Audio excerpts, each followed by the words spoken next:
Hola, ¿qué tal? Bienvenidos a esta nueva actividad académica, la cual titulamos Principios Físicos del Ultrasonido. En esta vamos a tocar temas desde la parte más sencilla del origen del ultrasonido, pasando por diferentes conceptos que van a ser de mucha utilidad a la hora de ustedes realizar sus estudios e interpretarlos. Yo soy Luis Bustamante y los voy a acompañar en esta actividad académica.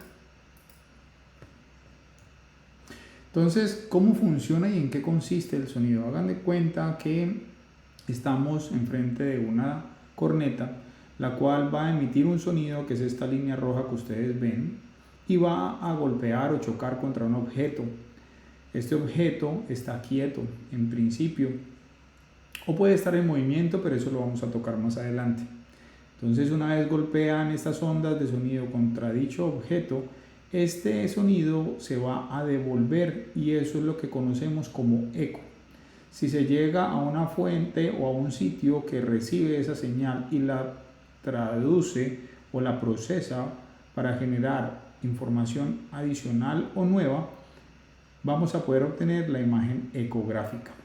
De ahí el nombre de ecografía, el gráfico o dibujo de los ecos, es decir, del sonido que viajó, golpeó contra algo y se devolvió. Ese es el origen de este concepto. Esto se viene utilizando desde más o menos la Segunda Guerra Mundial, donde se utilizó con mucha ímpetu y con mucha intensidad el análisis de señales, en este caso del sonido, para poder navegar tanto por agua como por aire.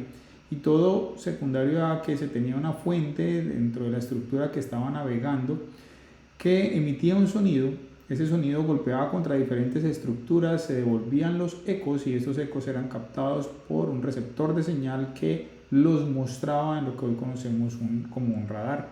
De ahí viene el nombre de sonar. Como lo ven en pantalla, Sound Navigation and Ranging corresponde a el origen de esta palabra que utilizamos hoy en día y asimismo esto corresponde al origen de lo concerniente al ultrasonido.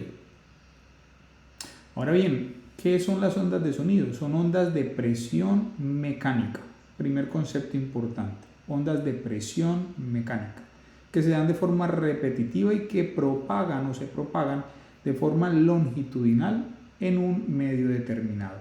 Viajan tal cual como ustedes lo ven aquí en pantalla, en forma longitudinal por medio de un movimiento oscilante en el cual las estructuras o moléculas del ambiente en el cual esto se encuentra viajando van a tener una modificación o un movimiento que es el que va a permitir que se perpetúe este tipo de movimiento ondulante.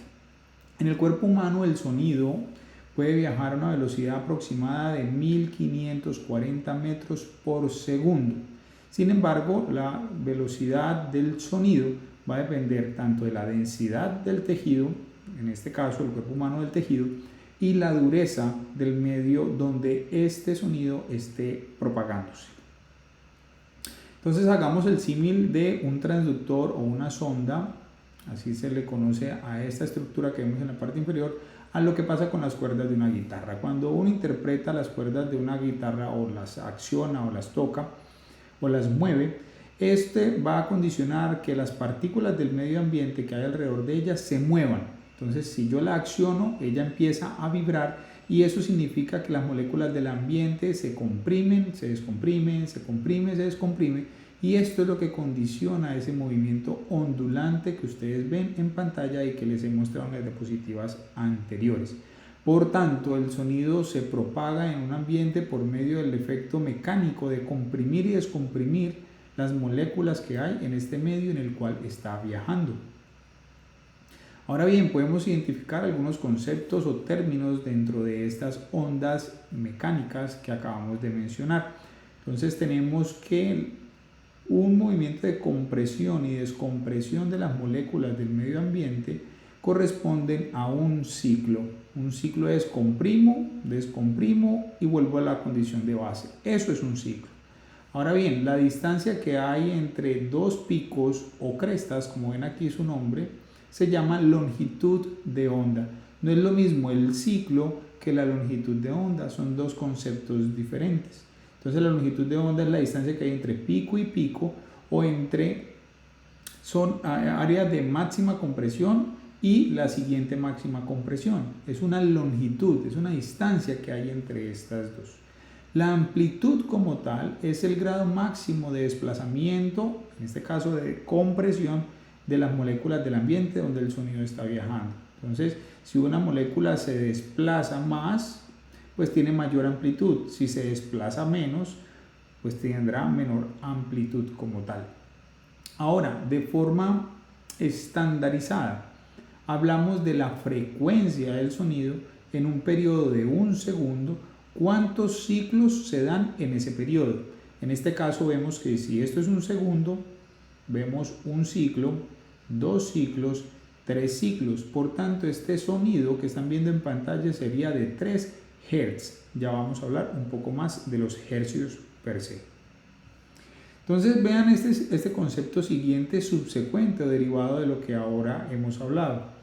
Si la distancia entre pico y pico se conoce como longitud de onda y hay un tiempo establecido de 1 segundo como el estándar para medir la frecuencia, que recordemos es el número de ciclos por un periodo de 1 segundo, pues la longitud de onda va a estar íntimamente relacionado con la frecuencia, como lo ven en pantalla. Entonces, un sonido que tiene esta frecuencia tiene esta longitud de onda. ¿Qué pasaría si utilizamos un sonido con mayor frecuencia? O sea, en 1 segundo metemos más ciclos. Por tanto, la distancia entre pico y pico va a cambiar, va a ser menor que la que muestro acá en primera medida o en el primer eslabón. Ahora, si ese sonido es de menor frecuencia, o sea, menos ciclos en el mismo periodo de 1 segundo, miren lo que pasa con la longitud de onda, se aumenta. Entonces hay una relación inversamente proporcional entre la frecuencia del sonido y la longitud de onda.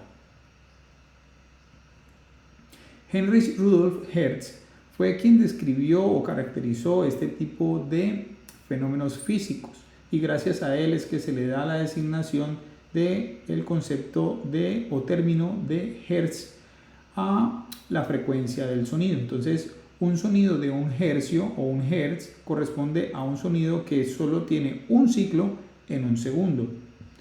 Kilohertz correspondería a 1000 ciclos en 1 segundo, es decir, 1000 hertz.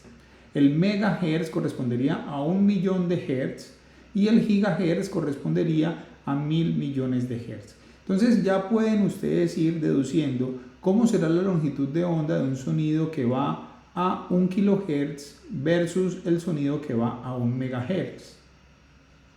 ¿Cuánto sería? Pues bien, este tendría una diferencia, como ven acá, de 1.000.000 de hertz el megahertz y 1000 el kilohertz. Por tanto, caben o se meten más dentro de 1 segundo cuando hablamos de megahercios. Hay 1.000.000 de ciclos en 1 segundo. En cambio, en el kilohercios hay 1000 ciclos en 1 segundo. Por tanto, la longitud de onda del kilohercio es mayor que la longitud de onda del megahercio. Ahora, el sonido se divide en 3 grandes grupos. El sonido que escuchamos con el oído humano, el infrasonido, que es el que está por debajo de la capacidad de detección del oído humano, y el ultrasonido, que es el que está por encima de la capacidad de escucha del oído humano. El oído humano escucha entre 20 Hz y 20 kHz, o lo que equivaldría a 20 Hz y 20.000 Hz. 20.000 Hz corresponde a 20 kHz. Entonces, este es el rango en el que nuestro oído logra detectar sonidos. Sonidos de 19 Hz para abajo no los detectamos. Sonidos por encima de 20 kHz tampoco. El rango del ultrasonido diagnóstico está entre los 2 MHz y los 20 MHz, incluso viene subiendo un poco más. Ya hay ondas de 22, 23, 24 MHz. Ese sonido no lo podemos escuchar. Tiene tan cortica longitud de onda porque son muchos ciclos dentro de 1 segundo que no logramos detectarlo. En cambio, hay sonidos por encima de los 20 kHz que animales como los perros, por ejemplo, logran detectar. Ellos detectan hasta 40, 50 y 60 kHz. El concepto de frecuencia y velocidad son conceptos distintos. Frecuencia es el número de ciclos en un segundo. Por tanto, la frecuencia se mide en ciclos por segundo. En cambio, la velocidad es una medición de distancia en tiempo. Ahora, el sonido en promedio en el cuerpo humano viaja a una velocidad que ya les había mencionado de 1540 metros por segundo. Miren la diferencia que existe del sonido viajando en medios ambientes como el aire, velocidad 353. En el agua es muy parecida a la del cuerpo humano. De ahí se desprende en parte que nuestro cuerpo humano, tenga esa capacidad de permitir el viaje la disipación o propagación del sonido a esa velocidad cercana a la del agua por nuestro gran componente acuoso. Pero miren estructuras más rígidas o densas o macizas. En la madera viaja a 3700, en el cemento 4000, en el aluminio 7400, etc. Punto muy importante que les explico es estas tres primeras líneas. Es lo más importante de este concepto de velocidad. Porque miren la diferencia entre aire y cuerpo. En cambio, miren la diferencia entre agua y cuerpo.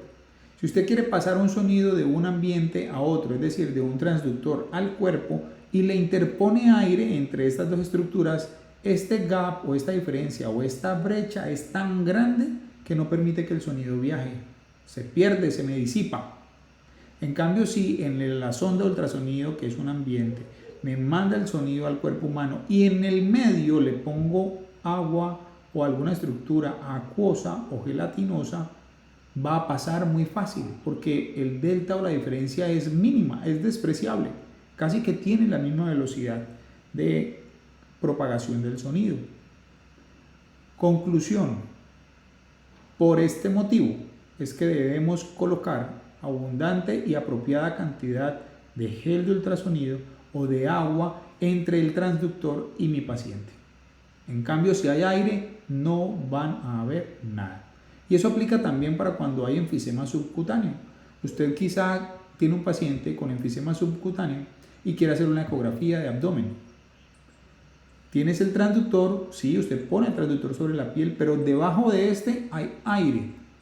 Por tanto, el sonido no va a lograr penetrar a estructuras más profundas porque con el aire se me va a perder esa capacidad de propagación por ese delta tan marcado que existe entre lo que manda el transductor y lo que tiene, la capacidad que tiene el aire de permitir pasar o propagar el sonido. Entonces, si el concepto quedó claro, esto debe ser también fácil para responder. Aquí les pregunto, ¿cuál de los tres sonidos va más rápido? Piénsenlo unos segundos, miren la pantalla y la imagen. ¿Cuál va más rápido?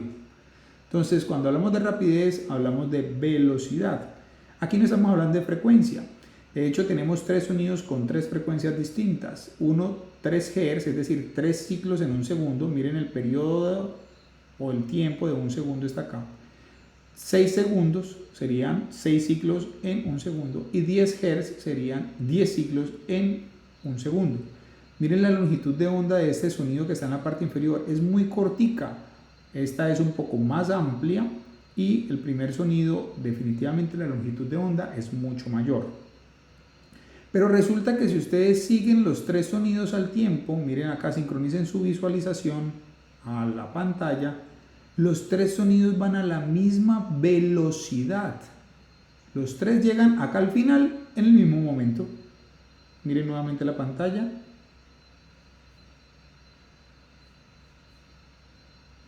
Efectivamente tienen la misma velocidad. Por tanto, la respuesta es: no hay uno que vaya más rápido que los otros.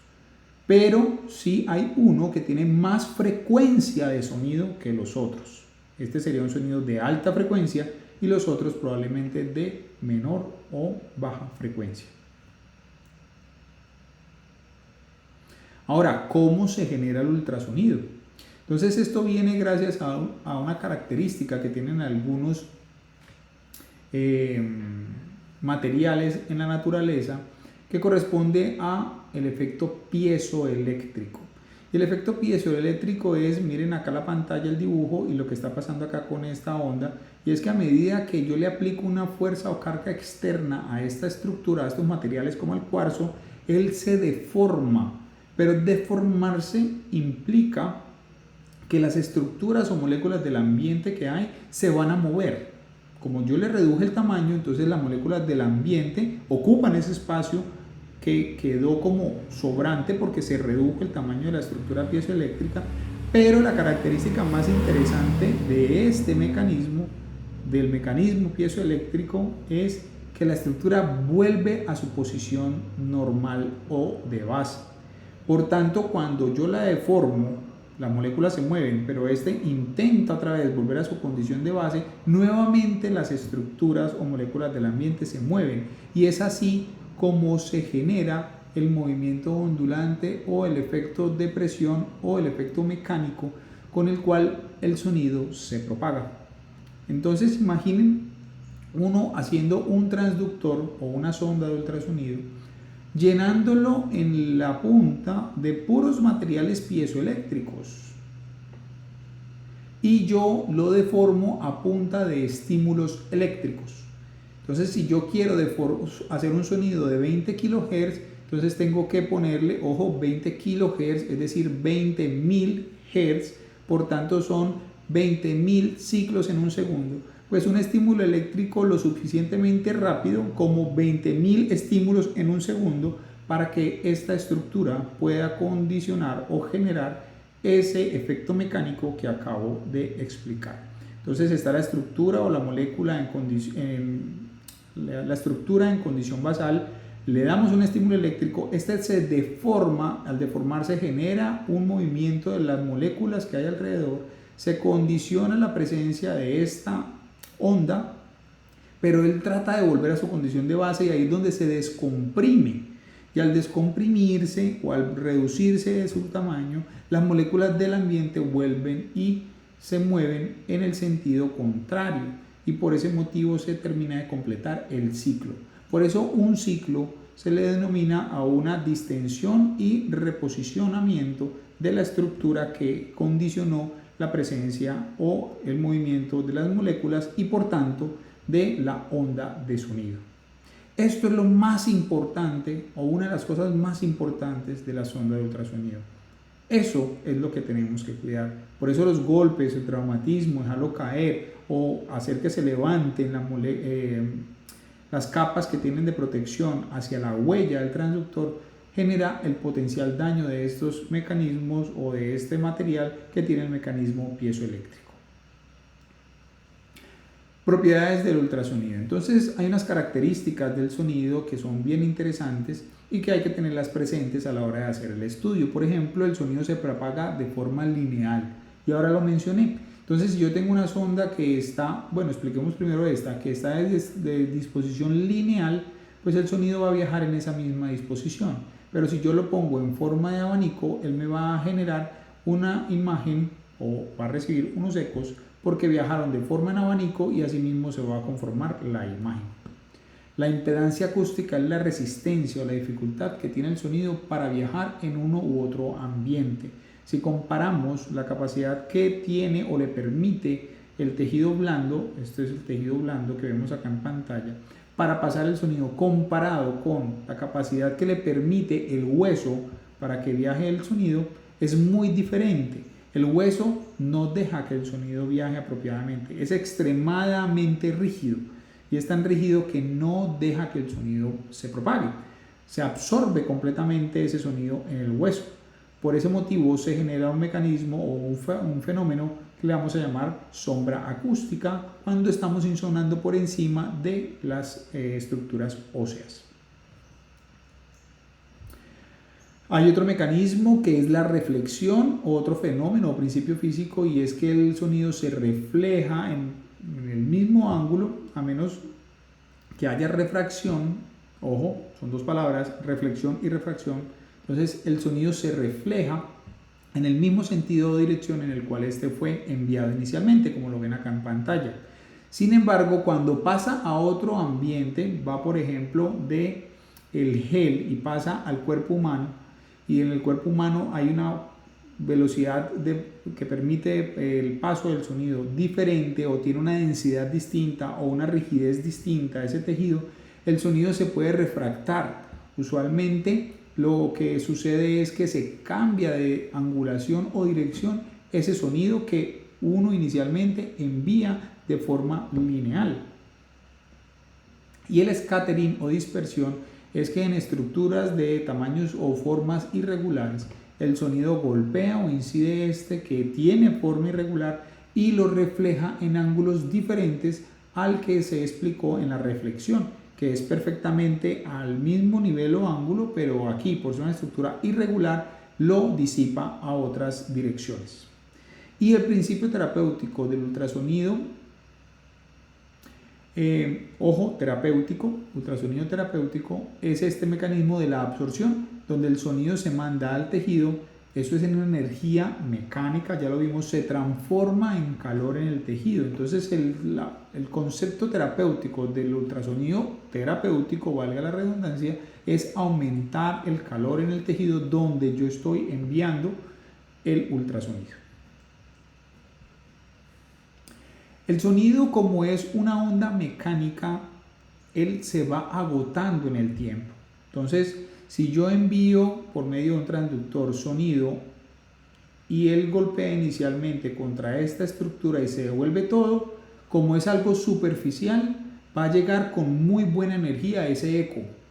Pero si el sonido siguiera viajando a más profundidad, él va perdiendo energía. Entonces los ecos que se generen si golpea o se refleja contra una estructura más profunda son de menor intensidad o fuerza. De hecho, miren lo que sucede con este eco.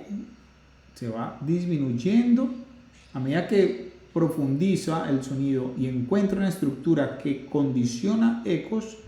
Los ecos más profundos van a llegar con menos energía, como pueden ver por ejemplo en este último, a el transductor. Y si llegan con menos energía, eso se traduce en que se va a ver con menor señal. Y menor señal, para efectos de esta explicación, significa una imagen hipoecoica o anecoica, es decir, de menor brillo o de menor ecogenicidad, pero es por este mecanismo que lo más profundo, como el sonido cuando llega allá, llega con menos energía, pues van a ser ecos de menor intensidad. Ahora, eso lo podemos mejorar con una función que se llama el TGC, y cuando hablemos de botonería se los explico en el teclado del ecógrafo, pero básicamente lo que uno hace por medio de software es que si el sonido se va decayendo en la profundidad y asimismo en el tiempo, yo lo puedo compensar y matemáticamente equilibrar como si todos los ecos que se generaron independiente de su profundidad tuvieran la misma intensidad de señal. Mírenlo acá. Entonces, esto es lo que pasaría normalmente, pero cuando yo compenso eso de forma matemática, hago como si todos los ecos tuvieran la misma intensidad, la misma amplitud, y la imagen me queda homogénea. ¿Cómo se genera la imagen ecográfica? Normalmente el sonido, como estos materiales piezoeléctricos deben ser estimulados y ellos vuelven a su condición basal, estimulados y vuelven a su condición basal, pues existe el principio de pulse echo. El pulse echo es que se envía el sonido, no es de forma continua el estímulo que se le está generando, sino que son por pulsos. Entonces se pone un pulso, otro pulso, y miren que entre pulso y pulso hay un espacio. Ese espacio es para permitir que esta estructura vuelva a su condición de base y esté preparada para el nuevo estímulo eléctrico que se le va a aplicar para seguir generando ultrasonido. Ya una vez se reciben estos pulsos, que ya serían en este caso de ecos, porque son los ecos que golpearon contra algo y se devolvieron, que también se reciben en pulsos, es la señal que va a tomar el equipo, la computadora, y la va a procesar hasta mostrarnos una imagen como la que ven en pantalla.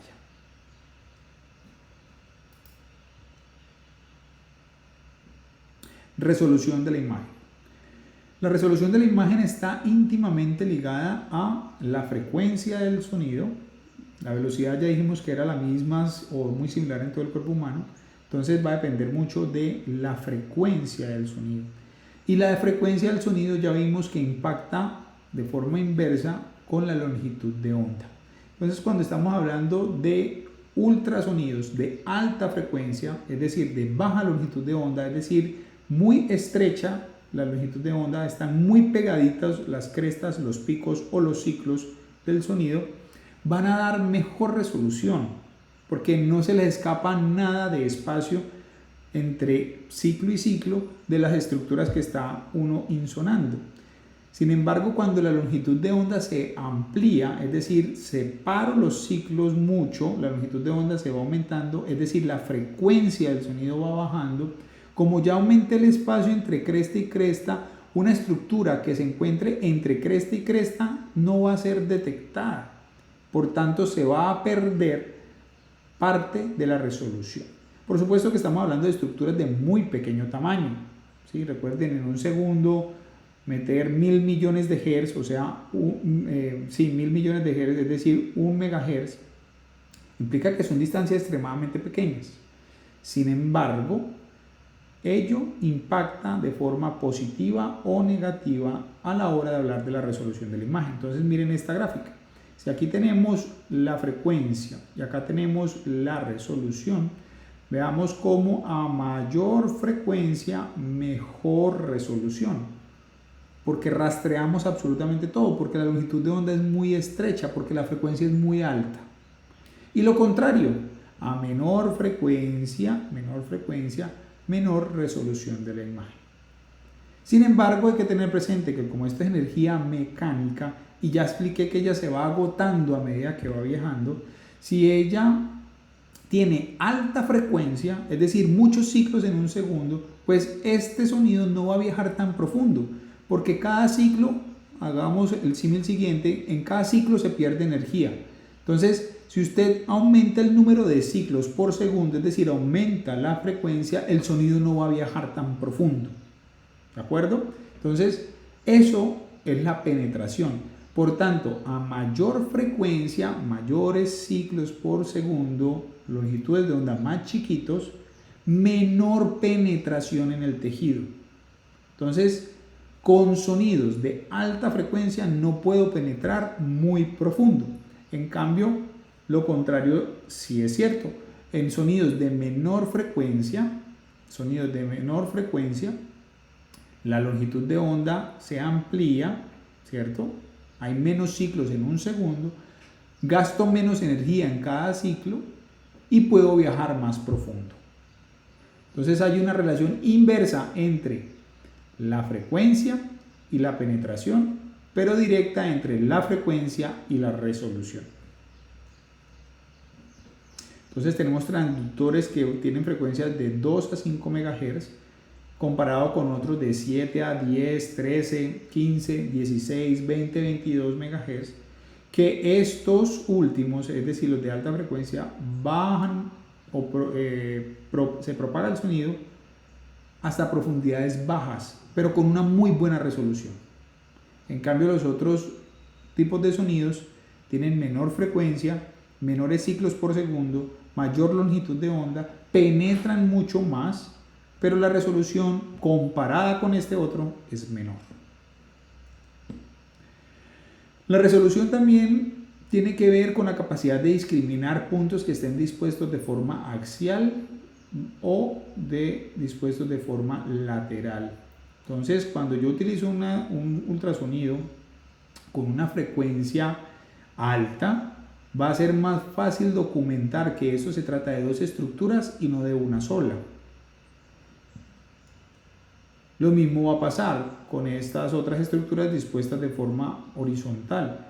Si yo mando un sonido de alta frecuencia, como la longitud de onda es muy chiquita, logro hacer muchos ciclos y eso me permite documentar que efectivamente son dos estructuras y no una sola. La zona focal hace referencia a converger todos los haces de ultrasonido hacia un sitio específico o foco, de ahí el nombre, zona focal, para mejorar la capacidad o la resolución y la capacidad de discriminar las estructuras que hayan en esa zona donde usted le está diciendo al equipo que quiere mandar o hacer confluir los haces de ultrasonido. Se llama zona focal.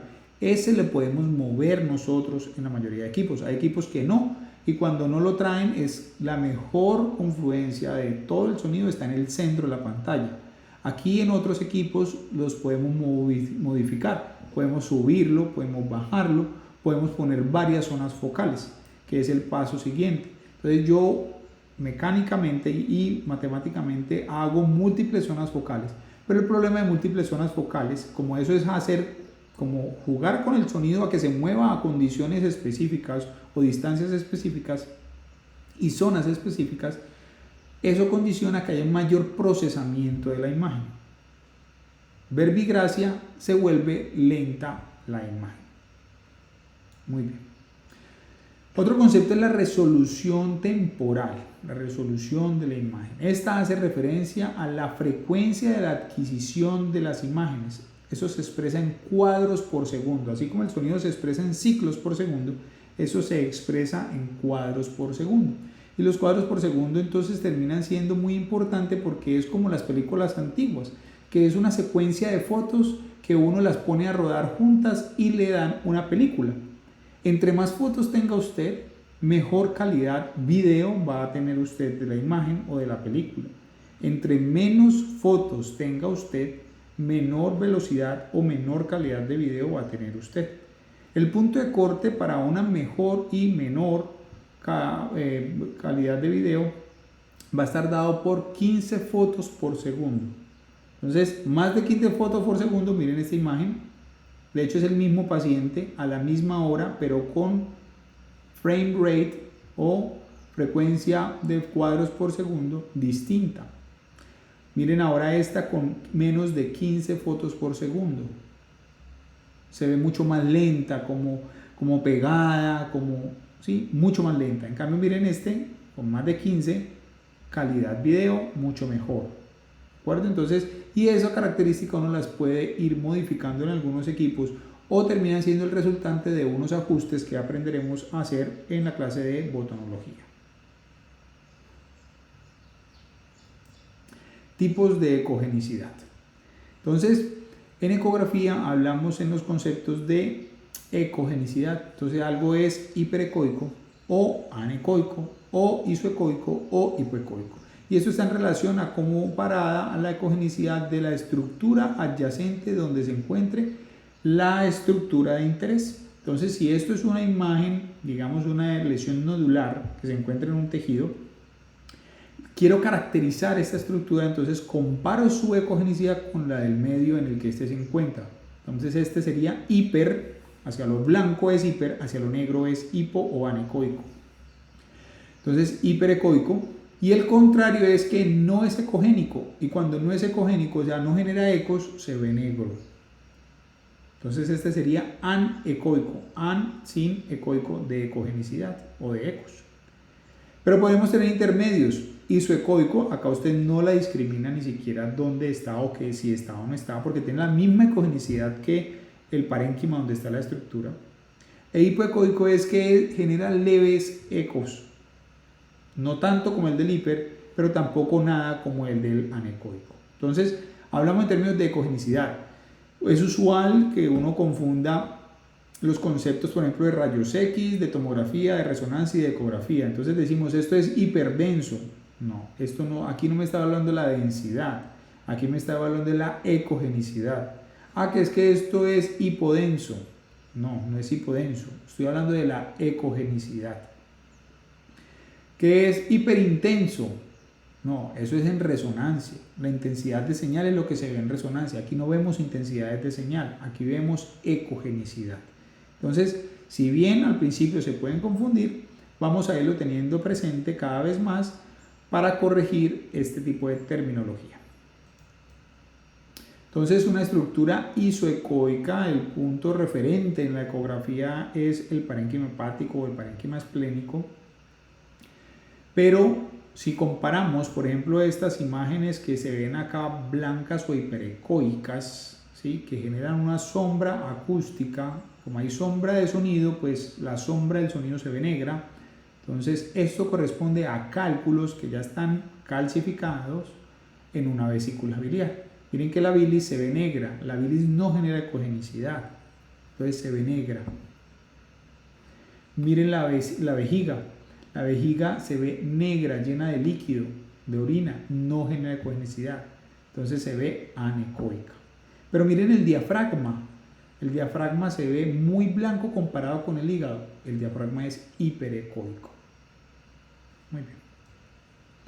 Modos de imagen. Entonces, los modos de imagen son los siguientes. El modo B, que es el modo de brillo o modo bidimensional, es la típica imagen que ustedes van a obtener al poner el transductor sobre un paciente. Sin embargo, existe el modo M, que es el modo de movimiento, el cual es activado con una tecla que usualmente es la tecla con la letra M, y él le activa este cursor o este puntero o este punteado y usted lo pone donde desee. Y él lo que hace es que en el tiempo le muestra qué está sucediendo donde usted puso la línea. Entonces usted pone la línea acá y pasa el tiempo, lo que sucedió en ese tiempo es en esta línea donde usted la puso. Esta uno la puede mover para arriba, para abajo, en fin. Doppler. El efecto Doppler, que lo vamos a ver en mayor profundidad en clases subsiguientes, hace referencia a cómo cambia la frecuencia del sonido a medida que la estructura que está impactada por el sonido o golpeada por el sonido se mueve. Hasta ahí habíamos hablado de estructuras que estaban quietas, pero ahora con la estructura en movimiento hablamos del efecto Doppler. Y cuando la estructura se mueve, resulta que cuando se acerca, la frecuencia del sonido se aumenta. Pero cuando se aleja el sonido, como pasa acá en el tren, la frecuencia del sonido se disminuye. Entonces ese cambio de frecuencias es lo que interpretamos como el efecto Doppler.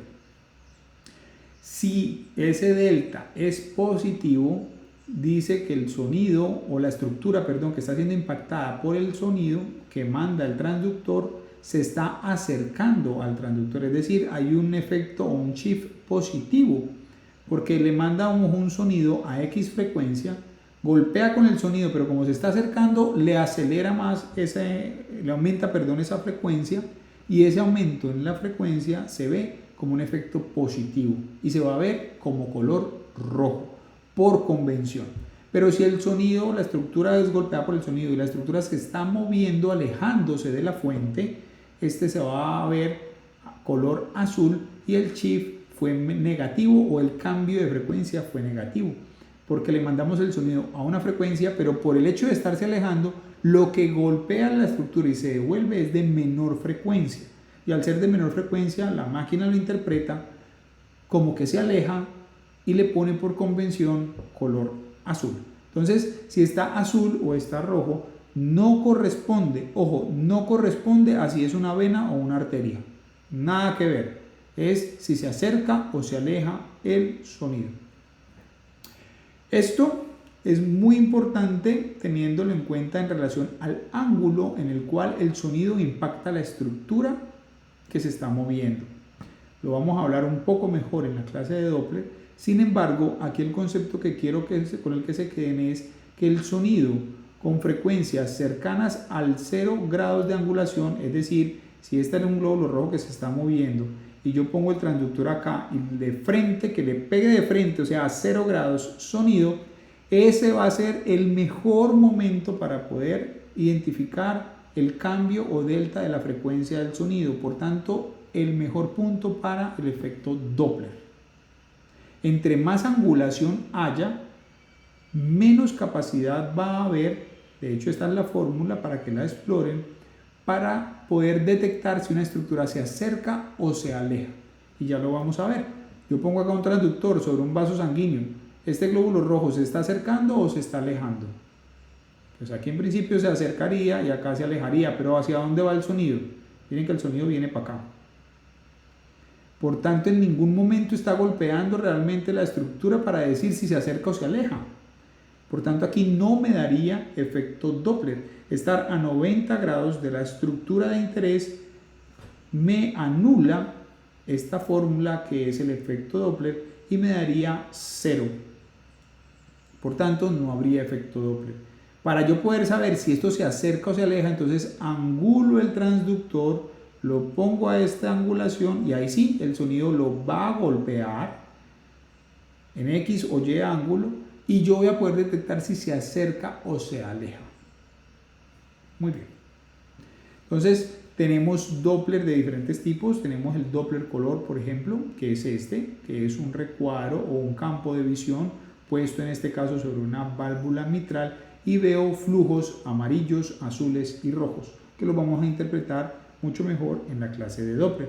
Pero a esto hace referencia el Doppler color. Entonces mire que en el corazón ahí no es que haya sangre venosa o arterial, no es que azul sea la vena y el rojo sea la arteria, no, es hacia dónde va el flujo.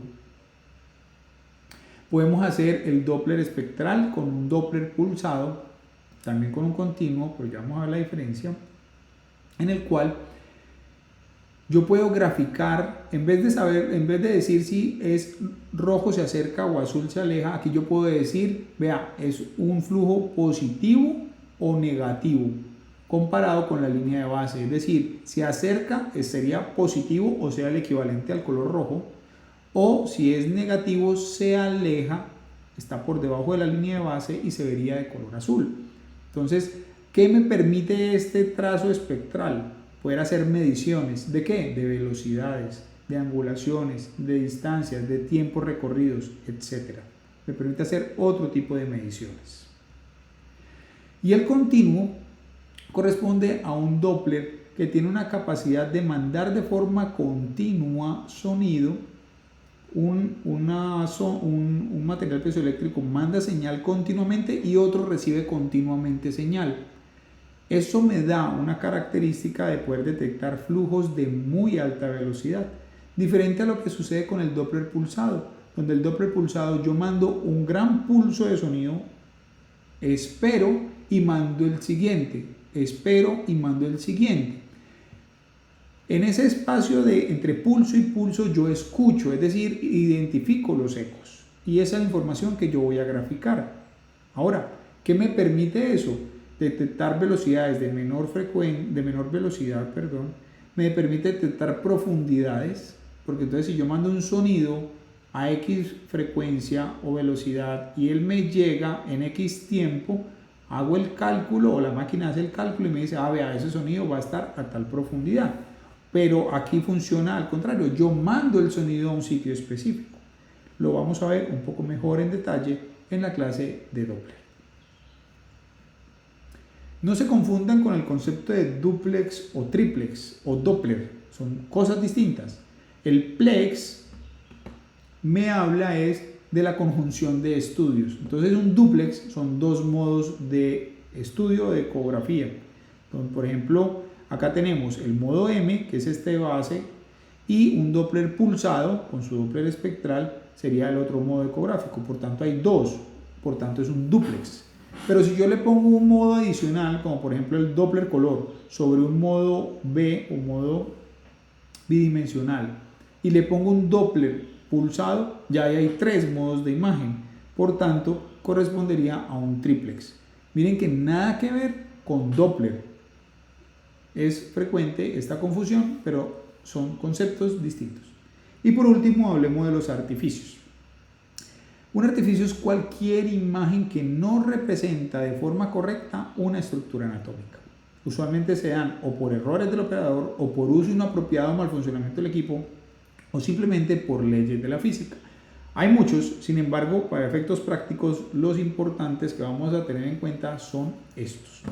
La ganancia inadecuada. Las estructuras tienen una ecogenicidad específica. Sin embargo, uno no pone tanto porcentaje de ecogenicidad, quiero para el hígado, o quiero tanto porcentaje de ecogenicidad porque es el vaso. No, uno lo ajusta y va aprendiendo que lo que debe verse negro se va a ver negro, lo que debe verse gris se debe ver gris y lo que deba verse blanco lo voy a ver blanco. Por ejemplo, la sangre que es líquido se va a ver negra, no genera casi ecogenicidad comparada con el miocardio, el músculo como tal. Por tanto, yo espero que la sangre se vea negra, pero el miocardio, como ven aquí, que se vea gris. El pericardio yo sé que es más ecogénico y espero que se vea más blanco, efectivamente más blanco. Pero si yo no veo nada, como en este caso, las tres son la misma imagen, si yo no veo nada, hay baja ganancia. Si yo veo muy blanco todo, incluso lo que debería ver negro lo veo blanco, como aquí la sangre en el corazón derecho, en el ventrículo derecho se ve blanca, pues ya tengo un exceso de ecogenicidad, ¿de acuerdo? Lo van a ir detectando cuál es la ecogenicidad más apropiada en la práctica, en la realización. Ustedes van a ir dándose cuenta cuándo está muy negro, cuándo está muy blanco una estructura, y eso usted lo controla con un botón que se llama la ganancia. Entonces finalmente la ganancia es como la sensibilidad que yo le dejo al equipo tener para detectarme los ecos, porque si yo lo pongo muy sensible se va a ver todo blanco, si yo lo pongo poco sensible se va a ver todo negro, pero tengo que ponerlo en el punto adecuado. Eso es lo que vamos a ir aprendiendo o ganando con la realización de los estudios. Miremos por ejemplo, a ver, esto si me reproduce, no me reproduce. Bueno, les quedo debiendo para la próxima clase, pero hacía referencia a lo que explicaba de ganancia. Sombra acústica, ya lo expliqué parcialmente. Entonces, si un sonido pasa de un ambiente a otro y hay algo que no lo deja pasar, se absorbe completamente como pasa con el hueso. De ahí para abajo no va a haber sonido. Si no hay sonido, no hay ecos. Si no hay ecos, pues no voy a tener ninguna señal de color blanco o gris para graficar. Se va a ver negro. Entonces eso pasa con el hueso, por ejemplo, con los cálculos. Entonces viene el sonido, golpea contra el calcio o los cálculos ya calcificados o muy densos, muy rígidos, perdón, y no me genera sonido después de ellos. Y esto se va a ver negro. Es una sombra de sonido, por eso se llama sombra acústica. No hay sonido en esa zona. En cambio, el reforzamiento acústico posterior es lo contrario. Es un sonido que viene en un modo o en un ambiente X que permite pasar el sonido. Encuentra una estructura acuosa que el agua permite que el sonido pase mucho más fácil. Entonces el sonido como que gana velocidad, gana fuerza. Es como haber entrado a los pits y ganaron combustible. Entonces ese sonido, después de esa estructura acuosa, se va a ver mucho más blanca. Va a generar ecogenicidad. Entonces esta imagen blanca que ustedes ven aquí, después de esta imagen llena de líquido, corresponde al reforzamiento acústico posterior. Importantísimo, por ejemplo, cuando vamos a hacer el FAST o evaluar el abdomen y estamos viendo la vejiga está llena de líquido, por tanto el sonido aquí va a pasar muy fácil y miren lo que pasa por debajo de la vejiga, se ve blanco completamente. Eso lo podemos modificar, lo vamos a ver en la clase de botonología. Y es muy importante controlarlo porque si por ejemplo aquí hubiese líquido escaso por debajo de la vejiga, se me perdería porque se quedó cubierto por esa imagen blanca. Entonces por eso es tan importante conocer que esto se trata de un artificio y yo lo puedo modificar en este caso. El lóbulo lateral o side lobe corresponde a estructuras que están en la periferia de la zona o campo de visión del ultrasonido. La máquina los detecta, pero no están dentro del territorio o el campo de visión que yo tengo enfocado, pero está ahí al ladito, miren, está ahí al ladito. Entonces, ¿qué hace la máquina? Trata de meterle a usted en el campo, en el centro de la pantalla, esa estructura y genera una imagen como ruidosa, una imagen lineal. Miren qué pasaría con la imagen si usted la está insonando perfectamente y esta se encuentra en el campo de visión del sonido. Pero si esta está por un lado, miren lo que pasa, te raya la imagen y te la manda al centro de la pantalla, a pesar que aquí no exista esa estructura. Aquí sí existe, acá no existe, está por un lado, pero la detecta y te la manda al centro de la pantalla. Eso lo vamos a ver mucho en corazón y pasa mucho con estructuras que son muy ecogénicas, que están en la periferia del campo de visión del ultrasonido, pero no los tienes enfocado en el centro del campo de visión del ultrasonido. Mírenlo acá en otro esquema. Entonces esta es la estructura de interés. Miren que el sonido viaja como por lóbulos, así por eso de ahí viene su nombre. Entonces estos que están por fuera del campo de visión que yo tengo definido detectan que hay otra estructura, entonces él se la trata de mandar al centro de la pantalla. Y usted va a ver una imagen, un artificio que no existe, no corresponde anatómicamente, pero que te está condicionando ese hallazgo en la pantalla. La reverberación corresponde a cuando el sonido se queda como encerrado dentro de una estructura que usualmente es cavitación o que tiene paredes gruesas, y el sonido se queda ahí, golpea, se devuelve, viaja, se devuelve, viaja, se devuelve, viaja, se devuelve. Entonces cada movimiento ondulante que generó ese sonido, porque está como encerrado en esa estructura que tiene unas paredes gruesas o densas, van a generar una ecogenicidad. Entonces el sonido viajó, pegó y se devolvió, una ecogenicidad. Otra vez el sonido bajó, subió, otra ecogenicidad, el sonido vuelta y baja y vuelta y sube, ahí generó otra ecogenicidad, el sonido vuelve y baja y vuelta y sube y genera otra ecogenicidad. Entonces son múltiples líneas horizontales que cuando usted las ve juntas, como son millones de estas, las va a ver como una línea vertical. Pero fíjense que estas líneas verticales que están observando en pantalla son múltiples líneas horizontales que conforman finalmente una línea vertical. Eso es lo que se conoce como reverberación. Es muy importante en pulmón y lo vamos a tocar nuevamente en dicha clase.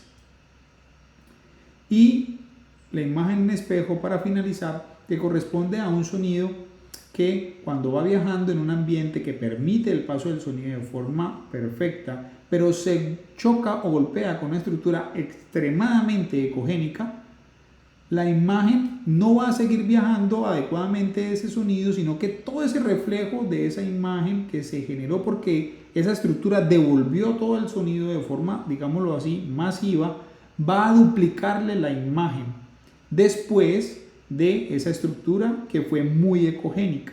Me explico con este gráfico. Entonces tenemos acá una estructura que es donde estoy insonándolo. Esta es una imagen de referencia anatómicamente que sí existe, es un triángulo, digamos que es una lesión dentro del hígado. Se encuentra con el diafragma, que es muy ecogénico, el sonido no sigue viajando adecuadamente después del diafragma, entonces lo que él hace para compensar ese tiempo que le falta de imagen es duplicar la imagen que está por encima del diafragma. Entonces te la duplica en la pantalla y usted ve duplicada la imagen en la pantalla. Entonces veamos acá ahora el hígado. Tiene una imagen ecogénica dentro. Acá está el diafragma, pero fíjense lo que pasa después del diafragma. Vemos esta imagen duplicada. ¿Listo? Me la copia, me la pasa después de la imagen ecogénica. La imagen en espejo es muy importante porque si igual después de la estructura que fue extremadamente ecogénica como el diafragma hay estructuras que permiten que el sonido pase muy fácil, como por ejemplo el agua, esta imagen en espejo no se da. ¿De acuerdo? Entonces, mensaje grande. ¿Cuándo se da la imagen en espejo? Esto es condición normal, usualmente es allí a nivel del diafragma o del pericardio. Cuando el sonido viaja, golpea con esa estructura que es extremadamente ecogénica y después de esta no hay algo que permita que pase el sonido de forma fácil. Se duplica la imagen y se da la imagen en el espejo. Es normal. Lo anormal sería que si aquí hay agua por encima del diafragma, ¿qué debería haber? Aire. No debería pasar el sonido bien. Pero si hay agua, o sea, si el paciente tiene un derrame pleural, si el paciente tiene un hemotórax, si el paciente tiene un empiema, el sonido sí va a viajar fácilmente después del diafragma y usted no va a ver la duplicación de la imagen, sino que va a ver el líquido, va a ver el hemotórax, va a ver el empiema. Por tanto, lo normal es que haya imagen en espejo. Lo patológico es que no se vea la imagen en espejo. Bueno, muy bien. Espero que haya podido aclarar algunos conceptos. Igual, dentro de las actividades vamos a ir reforzando todos estos principios físicos que les he explicado el día de hoy. Y si tienen alguna duda, tanto en las clases como en los blogs y como en los chats, podemos irlas resolviendo. Muchísimas gracias.